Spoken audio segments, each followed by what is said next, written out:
Welcome to everyone. बर्तमान आसतु आज class आम मैंने पढ़ा ओडिया व्याकरण गोटे विभाग ताहा रूढ़ी एवं लोकवाणी। विशेषकर देखा गले राज्य सरकार द्वारा आयोजित करा विभिन्न प्रकार प्रवेशिका और निजुक्तिमूलक परीक्षा तत्सहित ओडिया व्याकरण प्रश्न आसले समस्त प्रकार परीक्षा यही क्लास उपयोगी एवं विशेष भाव में दशम श्रेणी जो पाने पढ़ुं से ओडिया व्याकरण यह गोटे विभाग अटे।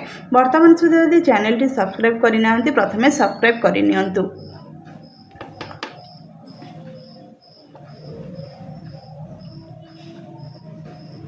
आपणकर ये class T OTT OSTT jetty RST ओएवीएस SSC TGT सहित एसएससी सीजीएल ओएसएससी और ट्रिपल समस्त परीक्षा जो थे कि आपन को ओडिया व्याकरण प्रश्न आसे रूढ़ी और लोकवाणी प्रश्न आसव। आमे मैंने सब कन्फ्यूज हो कौटू क्वेश्चन आम जापारे बुझीपारे किंतु ए क्लास टी को आपण मैंने कम्प्लीटली देखि नियंतु। एथिरु निश्चिंत आपण मानक प्रश्न मिल एवं उत्तर मिल देखते रूढ़ी एवं लोकवाणी। रूढ़ी लोकवाणी संपर्क में आम प्रथम किसी गुड़े उदाहरण दे से उदाहरण टी को आम प्रथम देखा। देखो उदाहरण पर रही झीटी खूब सुंदरी ता बाहागर घर को केते लोक आसिले से सबिता को पसंद कले बाहागर स्थिर है शेष झीटी सहित पुओटीर बह यहाँ प्रथम गोटे वाक्य अच्छे आम देखिले। द्वितीय वाक्य देखा सबिता गोटे चाउल गढ़ा ताकू देखा बरघर देखा आसिले झीटीर रूप मन को पाइला बाहागर स्थिर है शेष पुओटी सहित झीटीर हाथ गंठी पड़ा उभय हाथ को दी हाथ हेले। देखो प्रथम वाक्य ठारू द्वितीय वाक्यटी आमको शुणा भल लगुच एवं से शब्दर अलंकार भरा रही। देखा एठारे किभली भाव में रूढ़ी किंबा लोकवाणी व्यवहार करा जायछि। दीटा अनुच्छेद को आम देखा अनुच्छेद भाव सामान मात्र प्रकाश कला भिन्न भिन्न दीटार अर्थ सामान किंतु प्रकाश करिवार शैलीटा अलग अलग।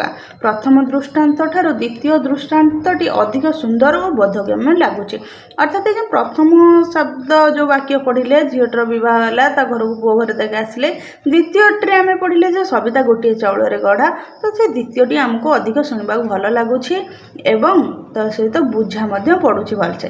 प्रथम अनुच्छेद केतोटी वक्तव्य द्वितीय अनुच्छेद निम्न प्रकार कहुई। अर्थात प्रथम अनुच्छेद देखा कौ वाक्य कौ शब्द को द्वितीय अनुच्छेद क्यों भाव में कहुई।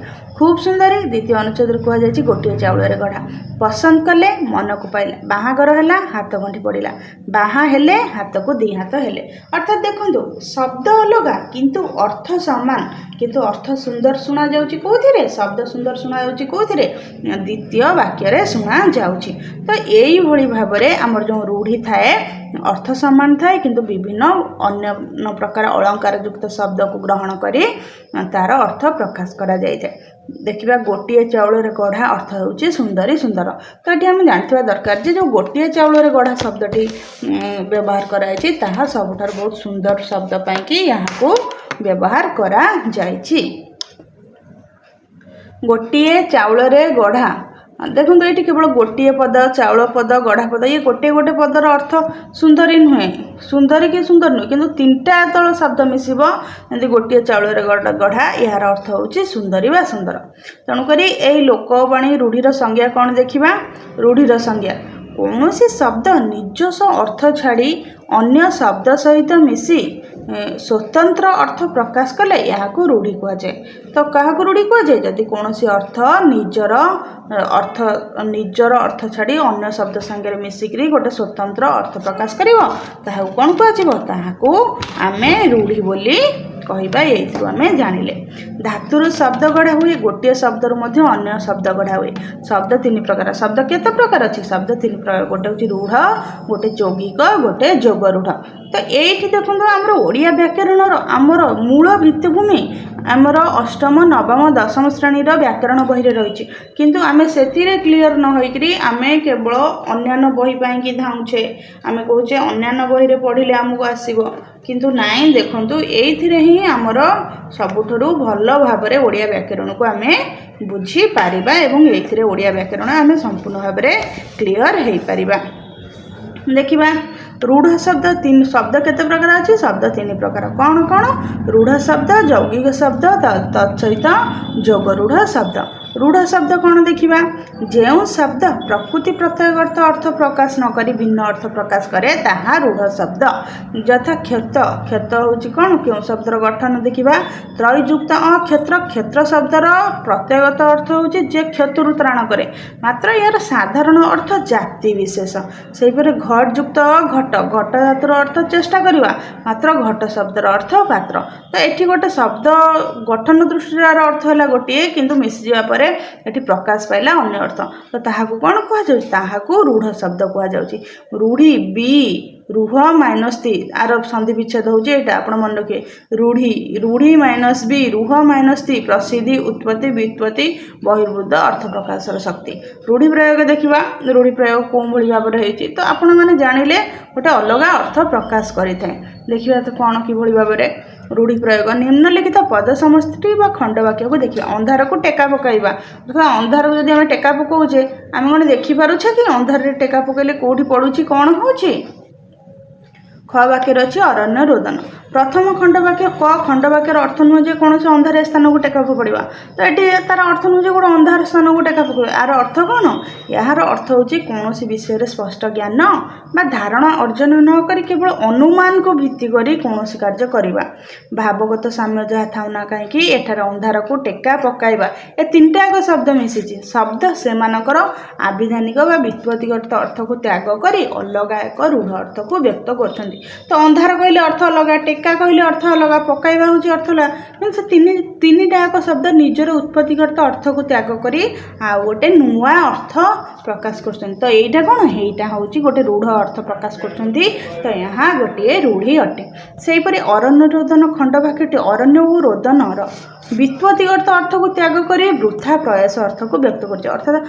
बणरे कांदिले कौन किए शुणे कि तेणुक वृथा प्रयास अरण्य रोदनर अर्थ अरण्य कि अरण्य कहले बण रोदन कहले कांदिबा किंतु आर अर्थ जदि मिसी जाउची अरण्य रोदन दुटा शब्द मिसी आर अर्थ हेले कौन होची वृथा प्रयास तेणु कौन वाक्यांश मूल अर्थ को अतिक्रम करी एक विशिष्ट अर्थ व्यवहृत हेले ताहाकू कौन कहे ताहाकू रूढ़ी कहुए प्रत्येक भाषार यार उदाहरण देखा मिले रूढ़ी प्रयोग द्वारा अभिव्यक्ति सरस सुंदर हुए जुग जुगरु एगुड़िक स्वतंत्र व्यंजन नहीं फुटी उठी ओडिया भाषा प्रचलित रूढ़ी प्रयोगर तीनोटी धारा परिलक्षित हुए तो ओडिया भाषा आमर केतोटी रूढ़ी प्रयोग देखा मिले केतोटी धारा देखा मिले तो ओडिया भाषा आमर रूढ़ी प्रयोगर तीनोटी धारा देखा मिले से सब कौन कौन क्रियायुक्त रूढ़ी क्रियाहीन रूढ़ी और तुलनात्मक रूढ़ी अर्थात जो रूढ़ी क्रिया न थाए पद सहित क्रिया नथिबो क्रियाहीन रूढ़ी कहुए जो क्रिया थाए ताहाकू क्रियायुक्त रूढ़ी कहुए जो तुलना कराए गोटे को अन्य सहित अन्य परिका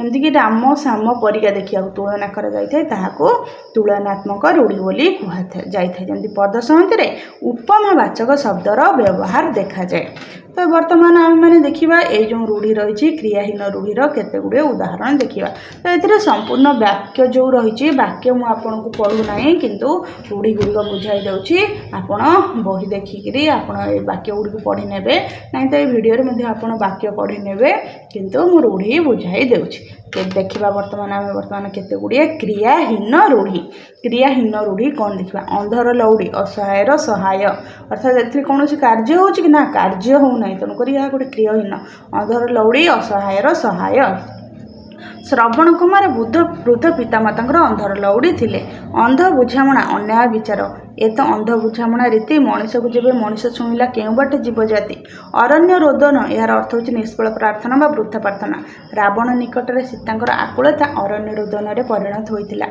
अहि नकुल संपर्क घोर शत्रुता अहि कहले सर्प को बुझाए नकुल कहले नेउल को बुझाए भाई भाई मध्य अहिनकुल संपर्क सृष्टि होगा आदौ उचित नुहे अलणा कथा मूल्यहीन कथा तांकर से अलणा कथा शुणा मोर बेल ना जमी खाद्य लुण न पकड़े खाद्य स्वाद लगे ना मूल्यहीन कथा को अलणा कथा कहुए अकल गुडुम बुद्धि बणा हवा वकिल बाबू मिछ कहूँ साक्षी को प्रश्न पचारि तार अकल गुडुम करदे परवर्ती रूढ़ी देखा क्रियाहीन रूढ़ी अल्प विद्या भयंकरी अल्प ज्ञान जो अपदस्थ होगा आशुतोष सबुठी निजर आत्मगरिमा देखाई शेष अपदस्थ होची कथार पर अच्छी अल्प विद्या भयंकरी आकाश कुसुम वृथा स्वप्न वर्तमान परिस्थिति राम राज्य गढ़ार आस्पर्धा केवल पोषण केवल आकाश कुसुम मात्र आपणा सुना भेंडी निज लोक अयोग्य आपणा सुना तो भेंडी पर सहित कली करी कौन लाभ लाभ कौन उपरी माल निर्दिष्ट आयु अधिक बा मागणा मिलवा उपरी माल संग्रह करथिबा व्यक्ति देशर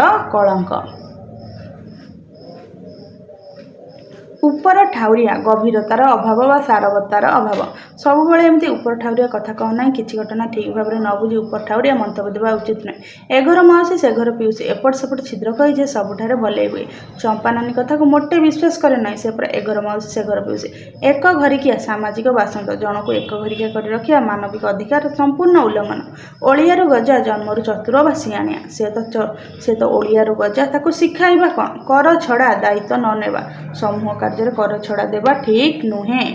काठिकर पाठ कष्टसाध्य बजार दर जमीती है अल्प रोजगार चलवा काठिकर पाठ बर्तमान समय तेल संकट देखा कुहामुंडा कपिला बहु अबांतर कथा कहवा आजिकल सस्ता राजनीति कर नेता मैंने कुहामुंडा कपिला कपाल लिखन भाग्यफल कपाल लिखन को किए बदल दे पार कुंभीर कांदना छलना उपर ठाउरियार सहानुभूति तुम कुंभीर कांदना मो उपर कौन प्रभाव पकाइब नाही।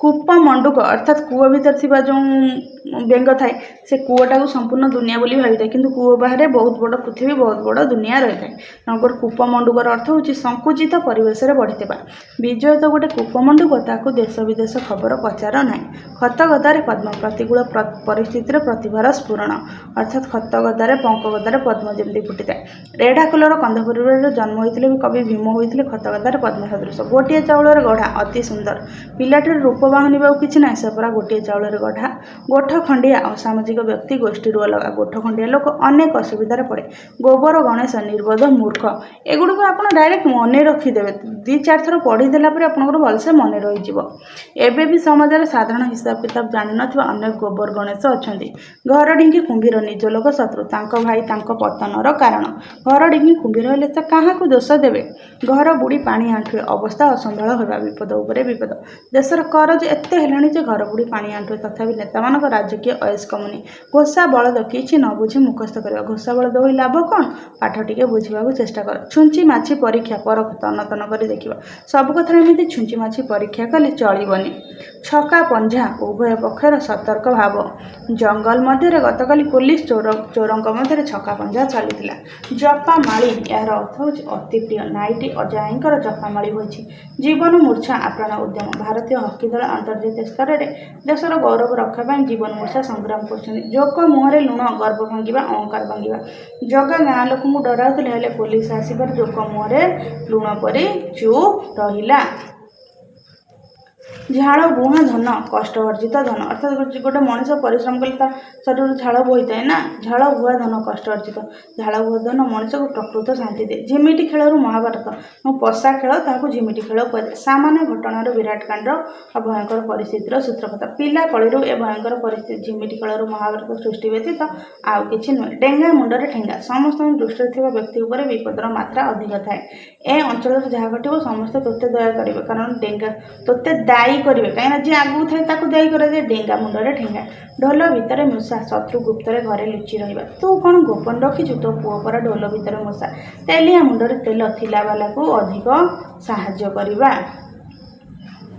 जहाँ मुंडर तेल थो ता मुंडर अधिक तेल ढाली देले कौन हम से थिला वाला लोक को अधिक साहाय्य करवा ए समाज सब तेलिया मुंडर तेल किंतु गरीबर अवस्था तलू तलू जाऊे देह लगा अति विश्वासी दयानिधि दीनबंधु बाबूर देह लगा बंधु नई न देखुणु नंगला विपद न आसुणु छानिया हेबा नई न देखुणु लंगड़ा हेले विपद को सामना करवा दुसाध्य हम नछोड़ बंधा एकजे दिया तांकर नछोड़ बंधा मनोभाव जो परिवारटा उजुड़ी गला नाटर गोवर्धन अनर्थर मूल गाँ सरपंच टाउटर हरिमिश्रे सबू नाटर गोवर्धन फांका आवाज वृथा धमक तुमर फांका आवाज डरीज लोक मु नुहे फटा कपाल मंद भाग्य मोर तो फटा कपाल गोटे हेले पिला योग्य हेलेनी बण बिछुआती अति दुष्ट मूलर दुष्ट से पिलाटा बण बिछुआती ता सांगर मिसिले भल पिला भी नष्ट हो बाँक बत्ता क्षीण आश्रय एमती बात्या समय गोटे बत्ता को आश्रय कराए बत्ताटा कौन रही है कि बात्यार उड़ी जाए किंतु गोटे मनुष्यर गोटे आशा भरोसा थाए तेणुक बाक बत्तार अर्थ हूँ क्षीण आश्रय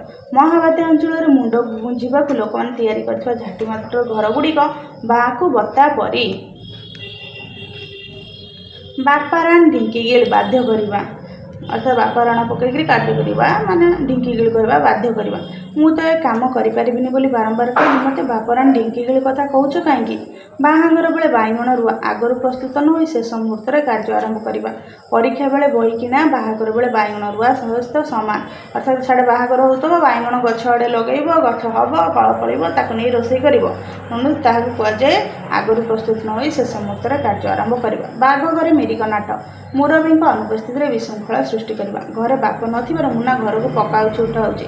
ଏ ତ ବାଘ ଘରେ ମିରିଗ ନାଟ ଚାଲିଛି। ବିରାଡ଼ି ବୈଷ୍ଣବ ବକ ଧାର୍ମିକ ଠକ। ଧର୍ମ ପ୍ରଚାର ନାଁରେ ଅନେକ ବିରାଡ଼ି ବୈଷ୍ଣବ ସାଧୁ ରୂପେ ଆମ ସମାଜରେ ବୁଲୁଛନ୍ତି। ବୋଝ ଉପରେ ନଳିତା ବିଡ଼ା, ଦୁଃଖ ଉପରେ ଦୁଃଖ। ଯେମିତି ମୁଣ୍ଡ ଉପରେ ଗୋଟେ ବୋଝ ଥବ, ତା ଉପରେ ପୁଣି ନଳିତା ବିଡ଼ା ଦେଇଦେବା। ତାମାନେ କ'ଣ? ଦୁଃଖ ଉପରେ ଦୁଃଖ। ତାଙ୍କର ସ୍ୱାମୀ ଦୁର୍ଘଟଣାରେ ପ୍ରାଣ ହରାଇଲେ, ପରେ ପରେ ପୁଅଟି ଚାଲିଗଲା। ଏବେ ତାଙ୍କ ଅବସ୍ଥା ବୋଝ ଉପରେ ନଳିତା ବିଡ଼ା ଭଳି। ରାଣ୍ଡି ପୁଅ ଅନନ୍ତା ଯାହା, ଲଙ୍ଗଳା କଟୁରୀ ସେଇଆ, ଚାରି ଦାଉଡ଼ି କଟା ମଧ୍ୟ ତାହା। ଏ ତିନିଟାକ ରୂଢ଼ିର ଗୋଟିଏ ଅର୍ଥ। ଏହାର ଅର୍ଥ ହେଉଛି ଅନ୍ୟାୟତ ବା ଶାସନ ବାହାରେ। ଯେମିତି କଟୁରୀରେ ବେଣ୍ଟ ନଥିଲେ ତାକୁ ଆପଣ ହାତରେ ଧରି ବାଡ଼େଇଲେ ସେ ଖସି ଚାଲିଯିବ। ଏଇ ସବୁ ଚାରି ଦଉଡ଼ି ଯଦି କଟା ଥିବ, ଗୋଟେ ଜିନିଷକୁ ଆପଣମାନେ ଗାଈ ବଳଦ ହୁଅନ୍ତୁ ଯାହା ହୁଅନ୍ତୁ ତାଙ୍କୁ ଧରି ରଖିପାରିବେ ନାହିଁ। ରାଣ୍ଡି ପୁଅ ଅନନ୍ତା ବୋଲିକିରି କହିଲେ, ଯେଉଁ ଅନନ୍ତା ଯିଏ ଥିଲା ତାର କୌଣସି ମୁରବୀ କେହି ନଥିଲେ, ତାକୁ କେହି ଧରିବାକୁ ବାନ୍ଧିବାକୁ ନଥିଲେ। ଏହାର ଅର୍ଥ ହେଉଛି ଅନ୍ୟାୟତ ବା ଶାସନ ବାହାରେ। ତାର ଘର ଦ୍ୱାର, ଭାଇ ବନ୍ଧୁ, ମାୟା ମମତା ବୋଲି କିଛି ନାହିଁ। ସେ ରାଣ୍ଡି ପୁଅ ଅନନ୍ତା ପରି ବୁଲୁଛି। ହାତ ବାରିଶି, ଯାହା ସାହାଯ୍ୟରେ କାର୍ଯ୍ୟ ହାସଲ ହୁଏ। ଆଜିକାଲି କଲେଜ ଛାତ୍ରମାନେ ରାଜନେତାଙ୍କର ହାତ ବାରିଶି ସାଜିଛନ୍ତି। ହୁଙ୍କା ପିଟା, କିଛି ନ ବୁଝି ହଠାତ୍ କାମରେ ଲାଗିଯିବା। ତାଙ୍କର ହୁଙ୍କା ପିଟା ନୀତି ତାଙ୍କ ବିଫଳତାର କାରଣ। ତ ଏଗୁଡ଼ିକ ଥିଲା ଆମର କ୍ରିୟାହୀନ ରୂଢ଼ି, ଅର୍ଥାତ୍ ଯେଉଁଥିରେ କିଛି କାର୍ଯ୍ୟ ନାହିଁ। ତ ବର୍ତ୍ତମାନ ଆମେ ପଢ଼ିବା କ୍ରିୟାଯୁକ୍ତ ରୂଢ଼ି। ବର୍ତ୍ତମାନ ଆମେମାନେ ପଢ଼ିବା କ୍ରିୟାଯୁକ୍ତ ରୂଢ଼ି। ଅର୍ଥାତ୍ ଯେଉଁ କ୍ରିୟାଯୁକ୍ତ ରୂଢ଼ି କହିଲେ, ଯେଉଁ ରୂଢ଼ିରେ କ୍ରିୟା ଯୁକ୍ତ ହୋଇକିରି ରହିଛି, ଆମେ ସେଇ ରୂଢ଼ି ପଢ଼ିବା। ତାହାକୁ କ'ଣ କୁହାଯାଏ? ଯେଉଁଥିରେ କାର୍ଯ୍ୟ ମିଶିକି ଥାଏ ତାହାକୁ କ୍ରିୟାଯୁକ୍ତ ରୂଢ଼ି ବୋଲି କୁହାଯାଏ। ଯଥା ଅହନ୍ତା ରଖିବା ବା ଅକଶ ରଖିବା। ଏହାର ଅର୍ଥ ହେଉଛି ପ୍ରତିହିଂସା ମନୋଭାବ ପୋଷଣ କରିବା। ସାଧୁ ଲୋକଙ୍କ ପ୍ରତି ଅହନ୍ତା ରଖିଲେ କିଛି ଫଳ ହୁଏ ନାହିଁ। ଅନ୍ଧାରକୁ ଟେକା ପକାଇବା, ଅନ୍ଧାର ଘରେ ବାଡ଼ି ବୁଲାଇବା। ଏହାର ଅର୍ଥ ହେଉଛି ଅନୁମାନ କରିବା।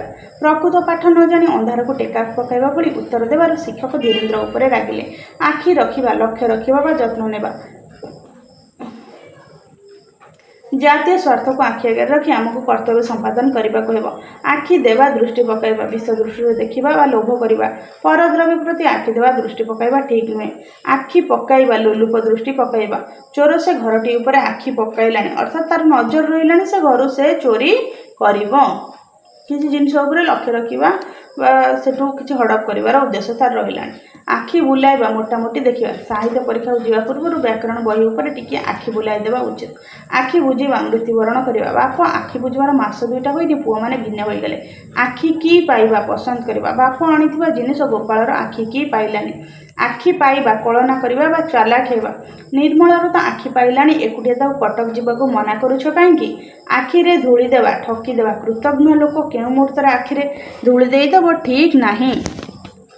ଆଡ଼ ଆଖିରେ ନ ଚାହିଁବା, ସାମାନ୍ୟ ଦୃଷ୍ଟି ନ ଦେବା, ସମ୍ପର୍କ ନ ରଖିବା। ଅଧିକାଂଶ ଧନୀ ଲୋକମାନେ ଗରିବଙ୍କୁ ଆଡ଼ ଆଖିରେ ଚାହାନ୍ତି ନାହିଁ। ଆ ବଳଦ ମୋତେ ବିନ୍, ବିପଦକୁ ଡାକି ଆଣିବା। ଅନ୍ୟ ଦେଶର ଅପରାଧୀଙ୍କୁ ଆମ ଦେଶରେ ସ୍ଥାନ ଦେବା ମାନେ ଆ ବଳଦ ମୋତେ ବିନ୍। ଅର୍ଥାତ୍ ଯେମିତି ବଳଦଟା ଯାଉଥିବ, ତା ଆଗରେ ତୁମେ ନାଲି କପଡ଼ା ଧରିକିରି ଚାଲିଯିବ, ତାକୁ କ'ଣ କହିବ? କହିବ କି ବଳଦ ଆସ ମୋତେ ମାର। ତ ସେଇ ଜିନିଷ ଆ ବଳଦ ମୋତେ ବିନ୍, ବିନ୍ ମାନେ ମାରିବା, ବିପଦକୁ ଡାକି ଆଣିବା। ଉଷୁନା ଧାନ ଗଜା ହେବ। ଉଷୁନା ଧାନ କାହିଁକି ଗଜା ହୁଏନି? ଧାନଟା ଯେତେବେଳେ ଉଁସେଇ ଦିଆଯାଏ, ସିଝିଯାଏ, ତା ଦେହରେ ଆଉ ଗଛ ହେବାର, ଅଙ୍କୁରିତ ହେବାର କୌଣସି ସମ୍ଭାବନା ନଥାଏ। କିନ୍ତୁ ଯେତେବେଳେ ଯଦି ସେଇଟା ଗଜା ହେଇଗଲା, ତାମାନେ ଅସମ୍ଭବ କଥାଟା ସମ୍ଭବ ହେବା, ଅସମ୍ଭବ ସମ୍ଭବ ହେବା। ତାଙ୍କ ପୁଅଟି ବ୍ୟାଧିମୁକ୍ତ ହେଲାନି ଯେ ଜାଣ, ଉଷୁନା ଧାନ ଗଜା ହେଲା। ଉପରେ ପଡ଼ି କହିବା, ଆବୁଡ଼ି ପଡ଼ିବା। ଏହାର ଅର୍ଥ ହେଉଛି ନ ପଚାରଣୁ କହିବା ବା ଅନ୍ୟର କଥା ନ ଶୁଣୁ କହିବା। ଉପରେ ପଡ଼ି କହିବା ତାର ଗୋଟିଏ ମନ୍ଦ ଅଭ୍ୟାସ। କପାଳ ଖୋଲିବା, ଭଲ ବେଳ ପଡ଼ିବା ବା ଉନ୍ନତି ହେବା। ରାମବାବୁଙ୍କର ପଦୋନ୍ନତି ସାଙ୍ଗକୁ ପୁଅ ଚାକିରି ପାଇଲା, ତାଙ୍କର କପାଳ ଖୋଲିଗଲା ଜାଣ। କପାଳ ଫାଟିବା, ଏହାର ଅର୍ଥ ହେଉଛି ସର୍ବନାଶ ହେବା। ମହାବାତ୍ୟା ପରେ ପୁଣି ମରୁଡ଼ି ହେବାରୁ ଲୋକଙ୍କ କପାଳ ଫାଟିଲା। କଳାକାଟ ପଡ଼ିଯିବା, ମଳିନ ପଡ଼ିଯିବା। ପରୀକ୍ଷାରେ କପି କରି ଧରା ପଡ଼ିଯିବାରୁ ଛାତ୍ରଟି ପ୍ରଧାନ ଶିକ୍ଷକଙ୍କୁ ଦେଖି କଳାକାଟ ପଡ଼ିଗଲା। କଟା ଘାରେ ଚୂନ ଦେବା, ଯନ୍ତ୍ରଣା ଉପରେ ଯନ୍ତ୍ରଣା ଦେବା।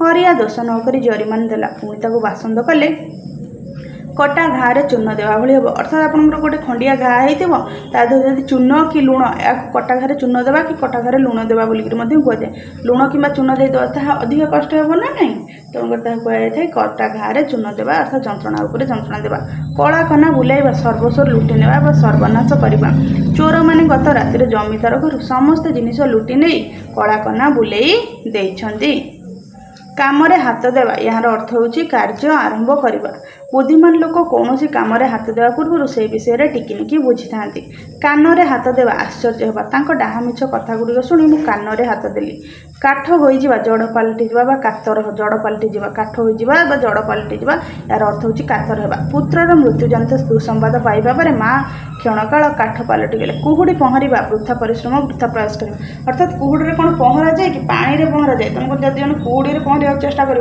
वृथा परिश्रम ना नहीं आजिकल नेता मान कथार विश्वास करवा कुहुड़ी पहरवा सहित सामान अटे खाल पकाइबा विपद पकाइबा से निजर स्वार्थ सिद्धि जेकोसी लोक को खाल पकाइबा को कुंठित नुहति क्षीय काढ़ा कथा को घाटी दोष खोजा खल लोक मैंने सब कथार क्षीय काढ़ी था खाइबा पत्र धूली देवा जीविका छड़ाई नेबा अक्रसमूल भाव में चाकरी निलंबन करवा माने खाइबा पत्र धूली देवा व्यतीत अन्य किसी नुहे गुजुराण मेटाइबा कष्ट सही कष्ट कर कौन मते चलवा गत महाबातर घर द्वारा चाषबास सब गलापर मूल मजूरी लगी बापा कौन प्रकार गुजुराण मेटाऊँच तो गालरे हाथ देवा चिंतित होगा जो गोटे चिंता आसे गोटे मनुष्य गालरे हाथ दे बसी जाए ना नहीं गालरे हाथ देवा चिंतित होगा पुओटी परीक्षार फेल होवर बापा गालरे हाथ दे बस गोड़ हाथ धरवा विनम्र गुहारी करवा झीटर बाहागर सुरुखुरी तुलाई देवा गरीब बापा सब बंधुबांधव को गोड़ हाथ धरला गोड़ टेकी बसवा प्रस्तुत हो रहा नंदनकानन बुली जावाई पिलाए गोड़ टेकी बस चलू करदे सब शेष करदे लोकटीर धर्म अधर्म विचार नहीं जनसाधारण पांठी को चलू करदेला चलला शगड़े हाथ देवा अति दुष्टाम करवा रानू होगार छुआ दीटा चलला शगड़े हाथ देवा पिला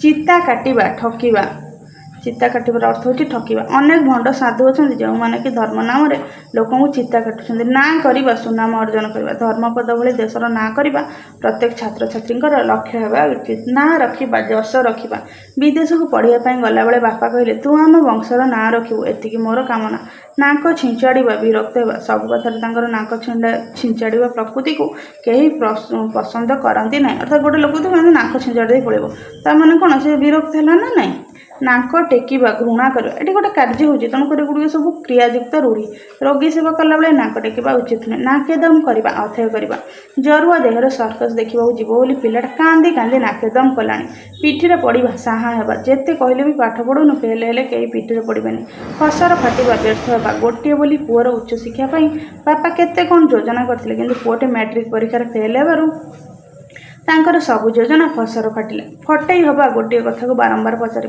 थरे कहले शुणिपारूँ जे एत थर फटई होउछु बाट काटिबा निज सुविधा देखिबा स्वार्थपर लोक मैंने क्या कथा विचार न करी निजे निजर बाट काटी दूरे जाती बाट भांगा उपेक्षा करवा विपद पड़ा लोक साहाय्य न करी बाट भांगी चलीजा ठीक नुहे बाट मारण होगा मझे अन्य द्वारा अपहृत हो बात्या समय देश विदेश आसुवा द्रव्य गुड़ बाट मारण है बोली लोके कहते बिराड़ी छिंकिबा अनुकूल बिगिड़ी जा संगे संगे जाइल अथच फेरी आसिल जे कौन बिराड़ी छिंकिला कि अनुकूल बिगिड़ी जाए जमी बिराड़ी छिंकिबा कहुए लोक मान जो रही लोक चलनी बिराड़ी कपाल को शिका छिंडा इच्छा अनुसार सुविधा मिलवा बिराड़ी चाहूब शिकार माछ कि दही किसी थी तो छिंडीगले बिराड़ी कौन खाइब तेणुक बिराड़ी कपाल को शिका छिंडा प्रदर्शनी देखी जावाक कई सांग मिलु न बिराड़ी कपाल को शिका छिंडा पर सान मामू आसी पहुँची गले भालू धराइबा कौशल जंजालग्रस्त कराइबा निजर सुविधापी अन्य क्या भालू धराई निजे खसीज विवेकी लोकर कार्य नुहे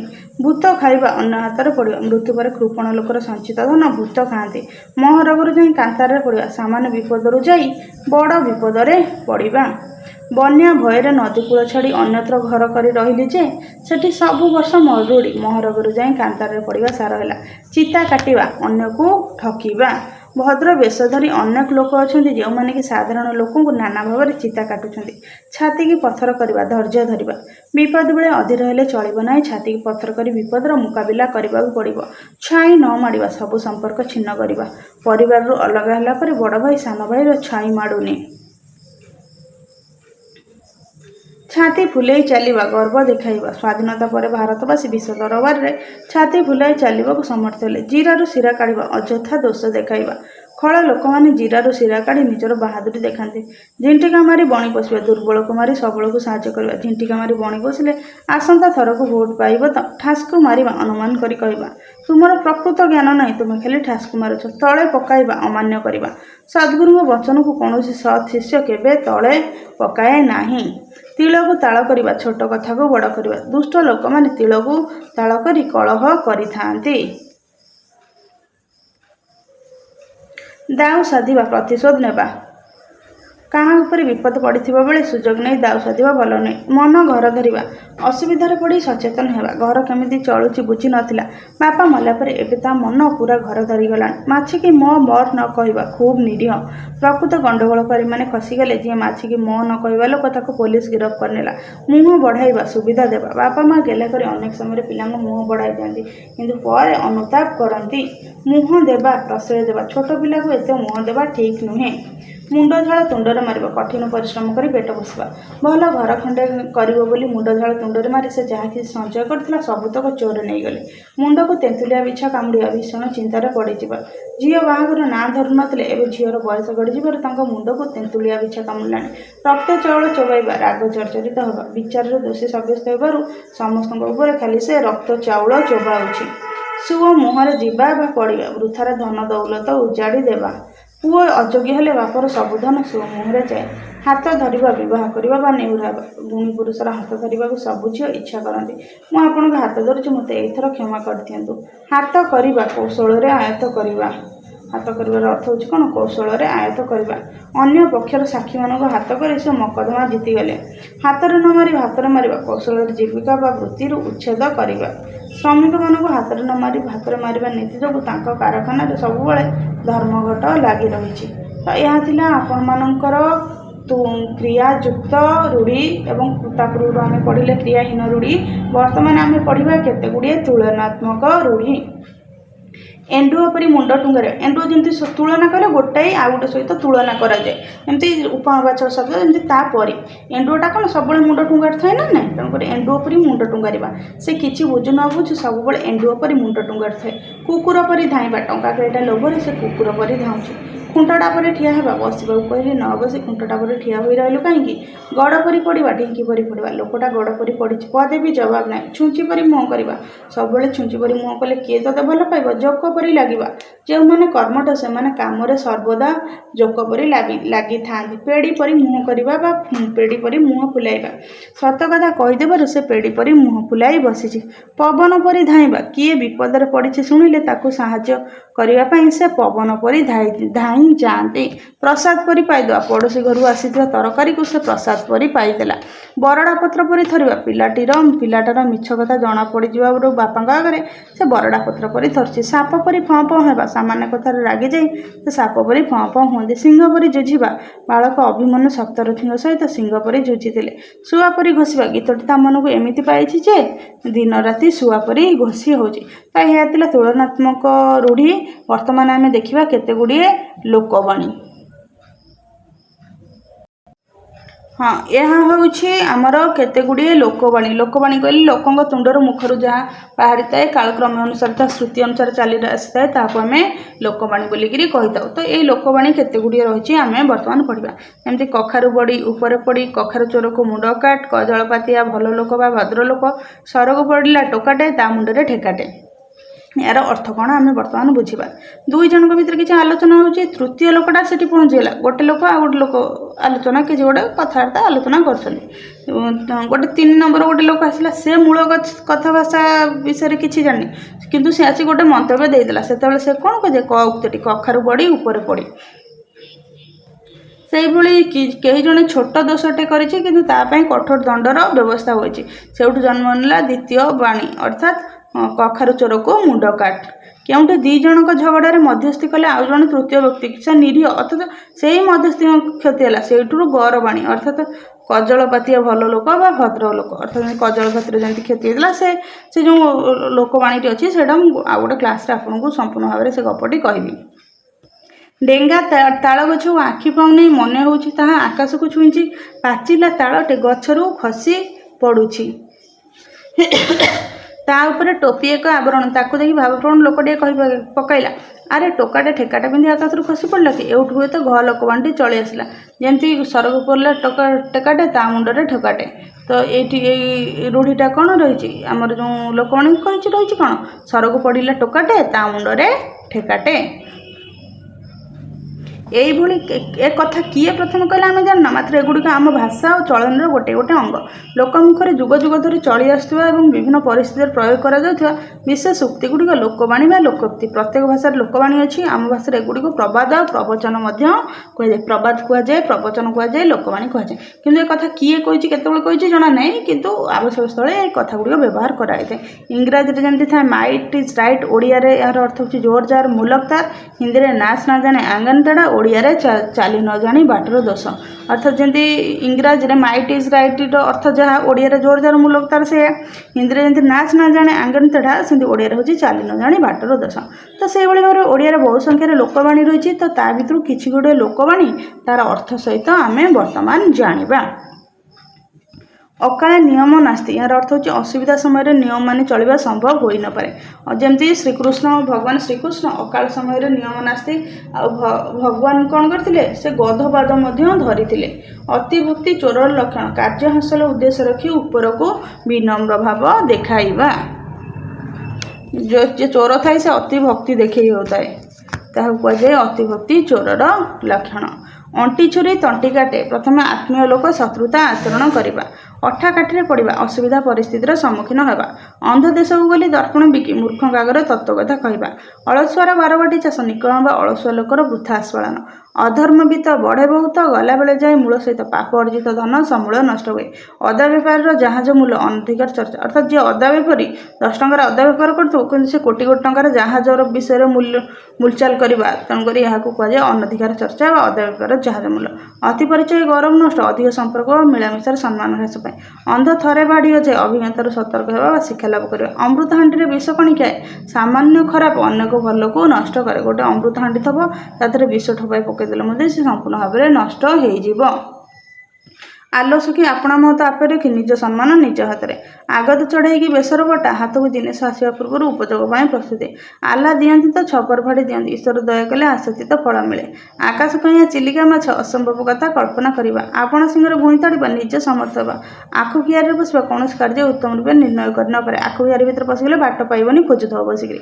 ଉଡ଼ିଗଲା ଚଢ଼େଇର ପରଗଣିବା, ଅତି ବୁଦ୍ଧିଆ। ଚଢ଼େଇର ପରଗଣିବା ସହଜ ନୁହେଁ, କିନ୍ତୁ ଉଡ଼ିକିରି ଯାଉଥିବା ଯେଉଁ ଚଢ଼େଇ, ତାର ଯେଉଁ ଲୋକ ଗଣି ଦେଇ ପାରିଲା ସେ କେତେ ବୁଦ୍ଧିଆ, ଚିନ୍ତା କରନ୍ତୁ। ଉପରେ ଚିକଣ ଭିତର ଫମ୍ପା, ବାହାରେ ସୌନ୍ଦର୍ଯ୍ୟ ଥାଇ ଭିତରେ ଶୂନ୍ୟତା।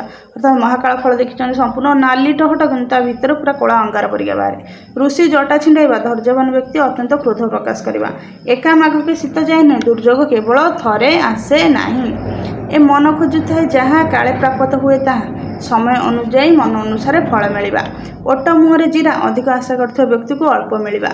ଔଷଧ ରାଗରେ ତାଟିଆ କାମୁଡ଼ିବା, ପ୍ରକୃତ ଲୋକ ବିରୋଧରେ କିଛି କରି ନ ପାରି ଅନ୍ୟ ଉପରେ ରାଗିବା। ଏହାର ଆଉ ଗୋଟେ ଲୋକବାଣୀରେ ଯେମିତି ରହିଛି, ଯେମିତି କାଣି ବିଲେଇ କୁଜି ଅସରପା ଉପରେ ରାଜା। କଷ୍ଟ କଲେ କୃଷ୍ଣ ମିଳେ, ସବୁ ସିଦ୍ଧିର ମୂଳ ହିଁ କଠିନ ପରିଶ୍ରମ, ସାଧନା ହିଁ ସିଦ୍ଧିର ଜନକ। କବି ତୁଣ୍ଡ, ମେଣ୍ଢା ମୁଣ୍ଡ, ଦୃଢ଼ ବଚନ ବା ଆସ ବଚନ। ମେଣ୍ଢାର ମୁଣ୍ଡଟା ବହୁତ ଟାଣ, ସେପରି କବି ଯାହା କହିଦିଏ ତାହା ଦୃଢ଼ ବଚନ କହିଦିଏ। କଂସାରୀ ଘରର ପାରାକୁ କୁଲା ଢାଉଁ ଢାଉଁ, ପ୍ରତିକୂଳତାରେ ଅଭ୍ୟସ୍ତ ବ୍ୟକ୍ତିକୁ ସାମାନ୍ୟ ଭୟ ଦେଖାଇବା। କଂସାରୀ ଘରେ ସବୁବେଳେ କଂସା କାମ ହୋଇଥାଏ, ଢାଉଁ ଢାଉଁ ଶବ୍ଦ ହୋଇଥାଏ, କିନ୍ତୁ ତାଙ୍କର ଯେଉଁ ପାରା ଥାଏ, ତ ସେ ପାରାକୁ ଯଦି କଂସା ବାଡ଼ିଆ ଶବ୍ଦ ଶୁଣି ଶୁଣି ସେ ପାରା ହେଇଥିବ, କିନ୍ତୁ ଯଦି ଆପଣ ତା ଆଗରେ କୁଲାଟାକୁ ବାଡ଼େଇବେ, ଢାଉଁ ଢାଉଁ କରିବେ, ତ ତାକୁ କ'ଣ ଟିକିଏ ଭୟ ଦେଖିବା ସଙ୍ଗେ ସମାନ ନା ନାହିଁ? ତେଣୁକରି ସେ କ'ଣ ଡରିବ କି? ଡରିବନି। କଙ୍କଡ଼ାକୁ ଗୋଳି ପାଣି ସୁହାଏ, ଅସାଧୁ ଲୋକ ପାଇଁ ଗୋଳମାଳିଆ ପରିସ୍ଥିତି ସହାୟକ ହୁଏ। କଙ୍କଡ଼ା ଗୋଳି ପାଣି ଯେମିତି ରହିବାକୁ ଭଲ ପାଏ, ସେମିତି ଅସାଧୁ ଲୋକ ପାଇଁ ଖରାପ ପରିସ୍ଥିତି ଭଲ ଲାଗେ। କାହାର ପୁଷ ମାସ, କାହାର ସର୍ବନାଶ, ଜଣଙ୍କର ଲାଭ ବେଳେ ଅନ୍ୟ ଜଣଙ୍କର କ୍ଷତି। କୂପ ମଣ୍ଡୁକ, ସଂକୁଚିତ ପରିବେଶରେ ବଢ଼ିଥିବା ବ୍ୟକ୍ତି। କେଉଁ ଗାଈର ଗୋବର, ଏହାର ଅର୍ଥ ହେଉଛି ଅତି ସାମାନ୍ୟ ବା ତୁଚ୍ଛ। କୋପେ ବର ନହେଲେ ତପେ ବର, ଯେକୌଣସି ଉପାୟରେ କାର୍ଯ୍ୟ ହାସଲ କରିବା। ଯେମିତି ଶିବଙ୍କୁ ଗୋଟେ ଲୋକ ଆରାଧନା କରୁଥିଲା କୈବର୍ତ୍ତ ପିଲାଟିଏ ପାଇବା ପାଇଁ, ଶିବଙ୍କୁ ସେ ତପସ୍ୟା କରି କରି ଶିବ ତା କଥା ଶୁଣୁନଥିଲେ, କିନ୍ତୁ କ'ଣ କଲା ତପସ୍ୟା କରି କରିକି ଶୁଣୁନଥିଲା, ସିଧା ମାଛ ଟୋକେଇ ନେଇକିରି ଗଲା ଶିବଙ୍କ ଠେଇଁ ଅଜାଡ଼ି ଦେବ ବୋଲିକିରି। ତାପରେ ଶିବ ମାଛ ଟୋକେଇ ଢାଳିବା ପୂର୍ବରୁ ଆବିର୍ଭାବ ହୋଇକି ତାକୁ ବର ପ୍ରଦାନ କଲେ ତାର ସନ୍ତାନ ହେବ ବୋଲିକିରି। ତେଣୁ କୁହାଯାଇଛି କୋପେ ବର ନହେଲେ ତପେ ବର, ଯେକୌଣସି ଉପାୟରେ କାର୍ଯ୍ୟ ହାସଲ କରିବା। କୌରବଙ୍କର ଖାଇ ପାଣ୍ଡବଙ୍କର ଗାଇ, ଜଣଙ୍କ ଠାରୁ ସାହାଯ୍ୟ ପାଇବା ଓ କୃତଜ୍ଞ ଭାବେ ଅନ୍ୟର କାମ କରିବା। ଖଜୁରୀ ଗଛର କି ଗୁଣ ଗାଇବେ, କୌଣସି ଖରାପ ଲୋକର ପ୍ରତିଟି କର୍ମ ମୂଳରୁ ଖରାପ। ଅର୍ଥାତ୍ ଖଜୁରୀ ଗଛ ମୂଳରୁ ପୁରା ପାହାଚ ପାଚ, ଖଣ୍ଡା ଧାରରେ ଚାଲିବ, ଖୁବ୍ ସତର୍କତାର ସହିତ ନିୟମ ମାନି କାମ କରିବ। ଖୋଳ ପର୍ବତ ମାରୁ ମୂଷା, ସାମାନ୍ୟ କାମ ପାଇଁ ବହୁ ଶ୍ରମ ଓ ଚେଷ୍ଟା। ଗୋଟେ ସାମାନ୍ୟ ମୂଷାକୁ ମାରିବା ପାଇଁ କି କେତେ ବଡ଼ ପର୍ବତକୁ ଖୋଳିବା ଅର୍ଥ କ'ଣ? ଗୋଟେ ସାମାନ୍ୟ ଛୋଟ କାମ ପାଇଁ କି ବହୁତ ପରିଶ୍ରମ ଆଉ ଚେଷ୍ଟା କରିବା। ଗାଁ କନିଆ ସିଙ୍ଗାଣି ନାଗି, ଯେକୌଣସି ଲୋକ ନିଜ ଅଞ୍ଚଳରେ ସମ୍ମାନ ନ ପାଇବା। ଗୁଣ ଚିହ୍ନେ ଗୁଣିଆ, ସୁନା ଚିହ୍ନେ ବଣିଆ, ଗୁଣି ଗୁଣର ଆଦର କରେ। ଯିଏ ଗୁଣୀ ଲୋକ ଥାଏ ସେ ଗୁଣୀ ଲୋକକୁ ଚିହ୍ନିପାରେ, ଆଉ ବଣିଆଟା କ'ଣ କରେ? ସେ କେବଳ ସୁନାକୁ ଚିହ୍ନିପାରେ, ସୁନାକୁ ସମସ୍ତେ ଚିହ୍ନିପାରି ନଥାନ୍ତି। ଘର ଦିଅ ନ ପୂଜି ପର ଦିଅ ପୂଜିବା, ନିଜ ସଂସ୍କୃତିକୁ ଅବହେଳା କରି ଅନ୍ୟ ସଂସ୍କୃତିକୁ ଅନୁସରଣ କରିବା। ଘୁଷୁରୀକୁ ପାଚିଲା କଦଳୀ, ଇତର ବା ଅଯୋଗ୍ୟ ବ୍ୟକ୍ତି ପାଇଁ ଉନ୍ନତ ପରିଚର୍ଯା। ଘୁଷୁରୀକୁ ପାଚିଲା କଦଳୀ, ତା ସହିତ ବିଲେଇ ପେଟରେ ଘିଅ ହଜମ ନ ହେବା, ଏ କଥାର ଅର୍ଥ ଦୁଇଟାର ସମାନ। ଘୋଡ଼ା 6 ଟଙ୍କାକୁ ଦାନା 9 ଟଙ୍କା, କୌଣସି ଜିନିଷର ରକ୍ଷଣାବେକ୍ଷଣ ଖର୍ଚ୍ଚ ଜିନିଷର ମୂଲ୍ୟଠାରୁ ଅଧିକ ହେବା। ଚାଷ ତରତର ବଣିଜ ମଠ, ଅର୍ଥାତ୍ ଚାଷ କାର୍ଯ୍ୟ ତରତର ହୋଇକି ସମୟ ଅନୁସାରେ ନ କଲେ, ସଠିକ୍ ସମୟରେ ଗଛ ବିହନ ପକାଇବା, ଗଛ ରୋଇବା ନହେଲେ ଚାଷ ଠିକ୍ସେ ହୁଏ ନାହିଁ। କିନ୍ତୁ ବଣିଜ ଯଦି ତରତର କରିବ, ବେପାର ବାଣିଜ୍ୟ ତାହା ଲସ୍ ହୋଇଥାଏ। ଦେଖି ଚାହିଁ ମଠ ଧୀର ସ୍ଥିର ଭାବରେ କାର୍ଯ୍ୟ କରିବାକୁ ପଡ଼ିଥାଏ। ଚୋର ମନ ଚୋର ଗଣ୍ଠିଲେ, ଚୋର ସର୍ବଦା ଚୋରି କରିଥିବା ଦ୍ରବ୍ୟ ଧରା ପଡ଼ିଯିବା ଭୟରେ ଶଙ୍କିତ ଥାଏ। ଛୋଟ ସାପର ବିଷ ଟାଣ, ଛୋଟ ବୋଲି ହେୟ ମନେ ନ କରିବା। ଅର୍ଥାତ୍ ଯେଉଁ ଛୋଟ ସାପର ବିଷ ଟାଣ କାହିଁକି କୁହାଯାଏ? ଯେଉଁ ସାପଟା ଛୋଟ ଥାଏ ସେ କ'ଣ କରେ, ତା ଶରୀରରେ ଯେତିକି ବିଷ ଥାଏ ସେ ଜାଣିନଥାଏ ଯେ କେଉଁଠି କେତେ ବିଷ ପ୍ରୟୋଗ କରିବାକୁ ପଡ଼ିବ। ସମସ୍ତଙ୍କୁ ସର୍ପଙ୍କ ଶରୀରରେ ବିଷ ଥାଏ, କିନ୍ତୁ ସେ କ'ଣ କରେ, ଏକା ସାଙ୍ଗରେ ସବୁ ବିଷ ଛାଡ଼ିଦିଏ। କିନ୍ତୁ ବଡ଼ ସାପ କ'ଣ କରନ୍ତି, ଦେଖିକିରି ବିଷ ଛାଡ଼ିଥାନ୍ତି, କିନ୍ତୁ ସେ ଏକା ସାଙ୍ଗରେ ସବୁ ବିଷ ଛାଡ଼ି ଦେଇଥାଏ। ତେଣୁକରି କୁହାଯାଇଥାଏ ଛୋଟ ସାପର ବିଷ ଟାଣ, ଛୋଟ ବୋଲି ହେୟ ମନେ ନ କରିବା। ଛୋଟ ସାପଟି ଏକାଥରେ ସବୁ ବିଷ ଛାଡ଼ିଦେଲେ ଜଣଙ୍କର ବହୁତ କ୍ଷତି ହୋଇଥାଏ। ଛୋଟ ସାପର ବଡ଼ ବିଷ ବୋଲିକି ମଧ୍ୟ କୁହାଯାଏ। ଛୋଟ ସାପର ବଡ଼ ବିଷ, ଏହାର ଅର୍ଥ ହେଉଛି କ୍ଷୁଦ୍ର ମଧ୍ୟରେ ଭୟଙ୍କରତା। ଜାନ୍ ଯାଉ ମାନ ଥାଉ, ସମ୍ମାନ ବା ଇଜ୍ଜତ ଜୀବନ ଠାରୁ ଅଧିକ ଅଟେ। ଜୋର ଯାର ମୁଲକ, ତାର ଶକ୍ତିଶାଳୀ ହିଁ ପ୍ରଭୁତ୍ୱ ବିସ୍ତାର କରେ। ଟେକା ହାତରୁ ଖସିଲେ ଅଣବାହୁଡ଼ା, ଯେମିତି ହାତରୁ ଥରେ ଟେକା ଫୋପାଡ଼ି ଦେଲା ପରେ ଥରେ ଭୁଲ କଲେ ତାକୁ ସୁଧାରି ହୁଏ ନାହିଁ, ଠିକ୍ ସେହିପରି ଏଇଭଳି ଭାବରେ କୁହାଯାଏ ମଧ୍ୟ ରୁକୁଣା ରଥ ଅଣଲେଉଟା। ଯେଉଁ ଲିଙ୍ଗରାଜଙ୍କର ରୁକୁଣା ରଥ ରାମ ମନ୍ଦିରକୁ ଆସିଥାଏ ତାହା ପୁନର୍ବାର ବାହୁଡ଼ି ନଥାଏ। ଡେଙ୍ଗା ମୁଣ୍ଡରେ ଠେଙ୍ଗା, ଆଗୁଆ ଲୋକ ଉପରେ ଦାୟିତ୍ୱ ଆଉ ବିପଦ ଥାଏ। ଢିଙ୍କିଶାଳ କଥା ନ ଜାଣି ଢେଙ୍କାନାଳ କଥା କହିବା, ଅର୍ଥାତ୍ ନିଜ ଘର କଥା ନ ଜାଣି ଦୂର ଦେଶର କଥା କହିବା। ଢୋକେ ପିଇ ଦଣ୍ଡେଇଛି, କଷ୍ଟମଷ୍ଟ ବଞ୍ଚି ରହିବା। 3 ତୁଣ୍ଡରେ ଛେଳି କୁକୁର, ଯେମିତି ମିଛ କଥା ଅନ୍ୟଙ୍କ ଦ୍ୱାରା ବାରମ୍ବାର ପ୍ରକାଶିତ ହେଲେ ସତ୍ୟ ପରି ପ୍ରତୀତ ହୁଏ। ତ 3 ତୁଣ୍ଡରେ ଛେଳି କୁକୁର କ'ଣ, 3ଟା ଚୋର ଥିଲେ, ସେମାନେ କ'ଣ କରିଥିଲେ, ଛେଳି ଚୋରି କରିବା ପାଇଁ ଚାହୁଁଥିଲେ। ଗୋଟେ ଲୋକର ଘରକୁ ଗୋଟେ ଛେଳି ଚୋରି କଲେ, ସେ ଲୋକ ତ ଦେଖିଥିବ ତାଙ୍କୁ ବାଡ଼େଇବ। ତେଣୁକରି ପ୍ରଥମେ ଗୋଟେ ଲୋକ ଛେଳିଟାକୁ କାନ୍ଧରେ ବସିକିରି ନେଲା। ସିଏ ଘର ମାଲିକ କହିଲା, ମୋ ଛେଳିଟାକୁ କ'ଣ ଚୋରି କରି ନେଇଯାଉଛ? ସେ କହିଲା, ନା ମୁଁ କ'ଣ ଛେଳି ନେଉଛି, ବାଟରେ ଯାଉଥିଲା ଗୋଟେ କୁକୁରକୁ ନେଉଛି। ସେ କହିଲା, ଦେଖିବା ଚାଲ ଲୋକଙ୍କୁ ପଚାରିବା। ତ ସେ ଆଉ 2ଟା ଲୋକଙ୍କୁ ଜଗେଇଥିଲେ, ସେଇ ଚୋର ଲୋକଙ୍କୁ କହିଲା, ଆଗରେ ଯିଏ ଦେଖାହେବ ତାଙ୍କୁ ଯଦି ପଚାରିବା, ସେ କହିବେ ତମର ଛେଳି, ତାହେଲେ ମୁଁ ଦେଇଯିବି, କିନ୍ତୁ ଯଦି କୁକୁର ହେଇଥିବ ତମେ ମୋତେ ଅଟକେଇବନି। ତାପରେ ସେ ତାଙ୍କ ପୂର୍ବ ପ୍ରସ୍ତୁତି ଅନୁସାରେ ଯେଉଁ ଆଗରେ ଯେଉଁ 2 ଜଣ ଚୋର ଥିଲେ, କ୍ରମ ଅନୁସାରେ ଜଣେ ପରେ ଆଉ ଜଣଙ୍କୁ ପଚାରିଲେ, ସେ 2 ଜଣ ମୋତେ କହିଲେ, ନା ଏଇଟା ଛେଳି ନୁହଁ କୁକୁର। ତେଣୁକରି କ'ଣ ହେଲା ନା, ଗୋଟେ ମିଥ୍ୟା କଥାଟା ବା ଅନେକଙ୍କ ଦ୍ୱାରା ପ୍ରକାଶିତ ହେଲାରୁ ସତ୍ୟ ପରି ପ୍ରତୀତ ହେଲା। ତେଣୁକରି କୁହାଯାଏ 3 ତୁଣ୍ଡରେ ଛେଳି କୁକୁର। ତୁଣ୍ଡ ବାଇଦ ସହସ୍ର କୋଶ, ଲୋକ ମୁଖରେ କଥା ବହୁତ ଦୂର ପ୍ରସରିଯାଏ। ତୁ ଯେତେ ମାଠିବୁ ମାଠ, ମୁଁ ସେଇ ଦରପୋଡ଼ା କାଠ, ସ୍ୱଭାବ ସହଜରେ ବଦଳେ ନାହିଁ। ତୁଳସୀ 2 ପତ୍ରରୁ ବାସେ, ବିଛୁଆତି 2 ପତ୍ରରୁ କୁଣ୍ଡା ହୁଏ। ପ୍ରକୃତ ଗୁଣ ପ୍ରାଥମିକ ସ୍ତରରୁ ହିଁ ଜଣାପଡ଼ିଥାଏ। ତେଲିଆ ମୁଣ୍ଡରେ ତେଲ, ଦରିଦ୍ରକୁ ସାହାଯ୍ୟ ନ କରି ସ୍ୱଚ୍ଛଳ ବ୍ୟକ୍ତିକୁ ସାହାଯ୍ୟ କରିବ। ଦୈବ ଦୌଡ଼ି ମଣିଷ ଗାଈ, ଜେଣିକି ଟାଣେ ତେଣିକି ଯାଏ, ବିଧି ନିର୍ଦ୍ଦେଶରେ ମଣିଷ ପରିଚାଳିତ। ଯେମିତି ଗୋଟେ ଗାଈର ବେକରେ ଦୌଡ଼ି ବାନ୍ଧିଥିବ, ତାକୁ ଯୁଆଡ଼େ ଟାଣିବ ଯେମିତି ଗାଈ ଯିବ, କିନ୍ତୁ ମଣିଷ ହେଉଛି କ'ଣ, ମଣିଷଟା ଗୋଟେ ଗାଈ ପରି, ଆଉ ଦୈବଟା ହେଉଛି ଗୋଟେ ଦୌଡ଼ି, ସେ ଯୁଆଡ଼େ ଟାଣିବ ବିଧି ନିର୍ଦ୍ଦେଶରେ ମଣିଷ ସେଇଭଳି ଭାବରେ ସେଇ ଆଡ଼କୁ ପରିଚାଳିତ ହେବ। ଦେଶ କେ ଫାଙ୍କ ନଈ କେ ବାଙ୍କ, ବିଭିନ୍ନ ସ୍ଥାନରେ ବିଭିନ୍ନ ଚଳନି ବା ପ୍ରଥା। धरा को सरा मणिबा सरा कहले आमर जो छोट माटीर सुरे थाए ताकू से जो छोट पात्र थाए ताकू सरा कहे अति गर्व भाव प्रदर्शन करवा धान पेटरू बालुंगा जात गुणवती माँ ठारू कुपुत्र जन धीर पानी पथर काटे धीर स्थिर भाव कार्य कले सफलता मिले धीर कथार बैरी बस बैरी कहले शत्रु नम्र व्यवहार द्वारा समस्त बसीभूत बा निजर करी हुए नई सुओ को बढ़ी को बाली बंध वृथा परिश्रम बा वृथा चेष्टा तो नईटर सुओ चलती से बाली पकईले कौन से रही आउ गोटे कथा हूँ न देखला ओ छपड़ा जो कथाटा ओटा आम देखी नाकू आम छपड़ा एमती कहे असंभव कथा कहवा नईरे घर करी कुंभीर संगे कली अधीन होकर मुनिप संगे कली करवा नईरे घर करथब कि कुंभीर सागर कली कर कुंभीर कौन पानी राजा ना ना तेणुक ता सागर कली कले कौन हम निजर क्षति हम नाई मामू ठार कणा मामू भल किसी नथिबा अपेक्षा सामान्य थिबा भल पेट पोष नाई दोष बचाई कौन वृत्ति ग्रहण कराइपे पापधन प्रायश्चित जाए अन्य रूप से अर्जित धन अजथारे नष्ट हुए पोथीगत विद्या परस्थ धन निजे न जानी विद्या निज पाखे न थे अन्न पाखे धन थिबा धन आवश्यक बेले कार्य आसी न जो बही जो पाठ थाए पर हाथ में जो धन थाए आवश्यक बेले किसी कार्य आसी न थाए फूल जो गभा पंडित जो सभा उभय शोभावर्धक अर्थात गभारे फूल लगेले बहुत सुंदर दिशे सभार पंडित रही सुंदर दिशे बसवा ठार काशिया भल सब किसी ना कि कार्य लगी रहा उचित बसी खाइले नईबाली सरे आलस्य सर्वनाश करे यदि बसी बसिक खाइब नईबाली भी सरीज अलसुआ हेले बतईदेला बुद्धि मागी आणला तीण उभय क्षणस्थायी अर्थात अन्य ठार बुद्धि आनिबा अन्य ठार तीण मागिक आनिक खाइबा उभय क्षणस्थायी अल्प काल कार्य दिए सबुबले कार्य दिए नहीं बकर बेक बढ़िले महीनर विपत्ति शत्रुर सुविधा विपदर कारण जदि बगर बेकटा बड़ हो से माछ को जल्दी धरिदेव ब्रह्मा बिली बिलैले वेद पंडित लोकर जेकोसी कार्य महत्वपूर्ण बोली धन्यवाद ब्रह्मा जेहेतु पंडित लोक से जदि शोक निद्र बिली बिलैबे भी ताहले भी लोक कहे से वेद कहते बाहा सरिले बेदी मुह पोड़ा स्वार्थ साधन पर आग्रह कमिजा बाहागर सरीगला बेदी मुह को कहीं चाहती मानिले ठाकुर न मानिले पथर निजर दृष्टिकोण अनुसार मान्यता देवा अथवा न देवा जत्न कले रत्न मिले अधवैषय सफलतार चाबिकाठी जमीती ठाकुर सेमिति पूजा बालीगरड़ा को चाउल भजा अर्थात गुण घेनिकी आदर जेसा को तेसा जे जेपरी व्यवहार देखा तापाई अनुरूप व्यवहार जे देश जाए से फल खाए सबु स्थान में परिस्थिति सहित खाप खुआई चलवा लुचिछि ना गोड़ दीटा दिशुची जेते घोड़ाइले भी दोष धरा पड़े शोला पुअर भाग ना कर्मकुंठ लोक जीवन में सब हारी जाए सभारे हांडी भांगा यार अर्थ हूँ गुप्त कथा प्रकट करवा स्वर्ग को निशुणी ना कि बड़ लोक उत्तर ना धनी और प्रभावशाली लोक